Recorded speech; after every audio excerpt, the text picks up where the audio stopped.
Friends, हम लोग polity के डे 2 सेशन में आ चुके हैं और आज का टॉपिक है प्रेसिडेंट। इसमें आप लोगों को 3 short questions and 2 long question दिए जा रहे हैं। सबसे पहला क्वेश्चन है कि the office of the president of India is an office of dignity but not of real powers. Discuss करना है। तो इसमें आप ध्यान रखेंगे कि दिखाएंगे कि कैसे जो office of president of India है कि ऑफिस ऑफ डिग्निटी है, बट वो रियल पावर इंजॉय नहीं करते हैं। तो उसमें कुछ आप एग्जाम्पल लेके दिखाएंगे। कुछ ऐसा रिसेंट में कुछ ऐसा इवेंट हुआ होगा तो उसमें दिखाएंगे, शो करेंगे। और हो सके तो थोड़ा सा इसका वे फॉरवर्ड और इसको बैलेंस करने की कोशिश करेंगे। नेक्स्ट क्वेश्चन है आपका, the president of India is a nominal executive but not a rubber stamp. Discuss with reference to constitutional provisions and judicial pronouncements. तो इसमें ध्यान रखेंगे कैसे नॉमिनल एग्जीक्यूटिव है प्रेसिडेंट ऑफ इंडिया, लेकिन ये रबर स्टाम्प नहीं है। तो कुछ इसके पावर दिखाए जिससे क्या होता है कि वो जो हमारा जो रियल एग्जीक्यूटिव है उसको चेक कर किया जाता है प्रेसिडेंट के द्वारा। तो इस चीज़ को आप लोग ध्यान रखेंगे, वो पॉइंट सब मेंशन करेंगे। और हो सके तो कुछ जुडिशियल कोई जजमेंट है, जैसे सुप्रीम कोर्ट का केसेस कोई होगा जिसमें उनका जजमेंट आया होगा, उसको आप लोग मेंशन कर सकते हैं। ओके, उसके बाद एक छोटा सा कंक्लूजन लिखेंगे, आप लोग इसको बाइंड अप करेंगे। नेक्स्ट क्वेश्चन है, the president's power to promulgate ordinances under article 123 has often been criticised as executive overreach. हमें कभी कभी ये ना जो ऑर्डिनेंस मेकिंग पावर है वो गवर्नर का हो या प्रेसिडेंट हो, इसको क्रिटिसाइज किया जाता रहा है, क्योंकि कहीं ना कहीं जो हमारा लेजिस्लेटिव हमारा वे है उसको हम लोग ओवर रीच कर जाते हैं। उसको न फॉलो करके हम लोग क्या करते हैं कि डायरेक्टली हम लोग ऑर्डिनेंस लाते हैं और कोई भी हम लोग बिल वगैरह आसानी से रन करा लेते हैं। तो इसको आप लोग दिखाएंगे, एग्जाम्पल के साथ दिखाएंगे कि किस किस हमारा बिल में इसको फॉलो किया गया था, ऑर्डिनेंस के माध्यम से लाया गया था। इसमें बहुत सारा सुप्रीम कोर्ट का जजमेंट है, उसको आप लोग मेंशन करेंगे और इसको क्रिटिकली एनालाइज करेंगे। देन आफ्टर एक आप कंक्लूजन लिखेंगे। अब हम लोग आते हैं लॉन्ग क्वेश्चंस पर।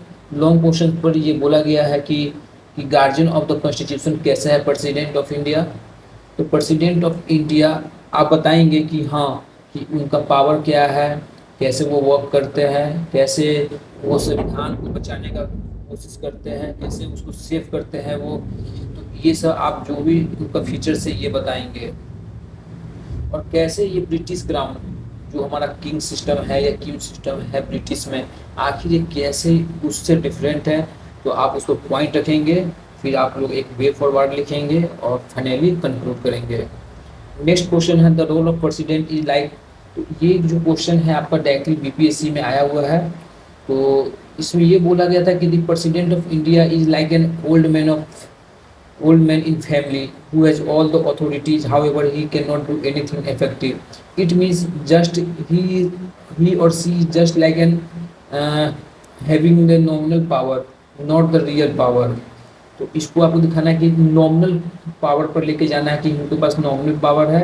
इवन आप देखेंगे जो फर्स्ट क्वेश्चन हमारा था, तो फर्स्ट क्वेश्चन में जो दिखाया गया था कैसे ऑफिस ऑफ डिग्निटी हमारा है, लेकिन हमारा नॉट ऑफ रियल पावर वो नहीं है। तो वही पॉइंट को आपको क्या करना है, इसमें अच्छे से एलिबोरेट करना है और इसको दिखाना है। और थोड़ा सा आप लोग इसमें सावधानी बरतेंगे कि आप लोग ऐसा कीवर्ड का इस्तेमाल ना करेंगे जिससे आपका आंसर थोड़ा सा खराब दिखे। कॉन्स्टिट्यूशनल वर्ड का ही इस्तेमाल करेंगे, तब जाके आपका आंसर अच्छा रहेगा। और जब भी आप लोग अपना आंसर लिखते हैं तो 2-3 चीज़ बातों का ध्यान रखें। सबसे पहला कि जब आप इंट्रोडक्शन लिखते हैं तो इंट्रोडक्शन जब भी लिखते हैं तो जैसे क्वेश्चन का जो कीवर्ड है एक बार कोशिश कीजिए कि उसको वहाँ पर मूव कराया जाए। जैसे कि मान लीजिए ये फर्स्ट क्वेश्चन है, the office of president of India. तो यहाँ पर आप दिखाइए कैसे प्रेसिडेंट ऑफ इंडिया ये हो गया आपका, ऑफिस ऑफ डिग्निटी हो गया कीवर्ड, एंड रियल पावर हो गया। तो जो भी इंट्रोडक्शन लिखेंगे तो ये हमारा 3 कीवर्ड वहाँ पर आपको दिखना चाहिए। देन आफ्टर आप बॉडी पार्ट को डिस्कस करें। जब भी बॉडी पार्ट को डिस्कस करते हैं तो शॉर्ट में तो जनरली 2 या 3 पार्ट होता है शॉर्ट का। जनरली बीपीएससी में 2 ही पार्ट होता है। तो एक पार्ट को आप पॉइंट्स दिखा सकते हैं, दूसरे पॉइंट में क्या करें कि कोई आप डायग्राम का इस्तेमाल कर लीजिए, या तो वो आपका हाफ सन डायग्राम होगा या कुछ पिलर बना के आप पॉइंट को वहाँ पर शो कर सकते हैं। तो इस तरीके से प्रोसेस को फॉलो कीजिए। कंक्लूजन में जब भी आप बाइंड अप करते हैं तो कॉन्स्टिट्यूएंट असेंबली का डिबेट हो गया या आपके जो भी कॉन्स्टिट्यूशनल फोरफादर्स है उनका जो कोट वगैरह है उसको डेफिनेटली आप लोग मेंशन कीजिए, तब जाके आपका आंसर सुंदर बनेगा। थर्ड पॉइंट ये है कि आप लोग कीवर्ड का इस्तेमाल नहीं करते हैं। कीवर्ड यहाँ पर कॉन्स्टिट्यूशनल कीवर्ड्स होगा, जो आपका प्रीएम्बल में लिखा हुआ है कीवर्ड्स आप उसको मेंशन कर सकते हैं, और भी जो मतलब संविधान में जो जो पार्ट में लिखा हुआ कीवर्ड्स आप लोग उसको मेंशन कर सकते हैं। तो आप लोग इस बात का ध्यान रखेंगे, और आज रात में 7 बजे ग्रुप खोला जाएगा और उसमें आप लोग वहाँ पर सबमिट करेंगे। Thank you.